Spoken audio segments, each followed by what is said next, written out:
একজন পুরুষের রোজগারের উপর পর্যায়ক্রমে কার হক বেশি, স্ত্রী সন্তানের নাকি মা বাবা ভাই বোনের? দেখুন, মা বাবার সাথে কারোর কোনো তুলনা চলে না হক আদায় করার ক্ষেত্রে। হক আদায় মানে শুধু টাকা পয়সা খরচ করা না। আল্লাহ এবং তার রাসূল সাল্লাল্লাহু আলাইহি সাল্লামের পর সর্বোচ্চ শ্রদ্ধা পাওয়ার হকদার, সর্বোচ্চ ভালোবাসার হকদার কে? মা এবং বাবা। মা বাবার চাইতে বেশি ভালোবাসা পাওয়ার হকদার পৃথিবীতে আর কেউ, শ্রদ্ধার হকদার আর কেউ নাই। কিন্তু অর্থ ব্যয় করার ব্যাপারটা একটু ভিন্ন।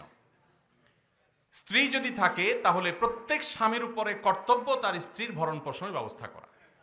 মা বাবার যদি টাকা পয়সার অভাব না থাকে, নিজেদের যা চেষ্টা দিয়ে তারা যদি চলতে পারেন, তাহলে শরীয়ত সন্তানের উপরে সন্তানের বাবা মার ভরণ পোষণ দেওয়াটাকে ফরজ করেনি।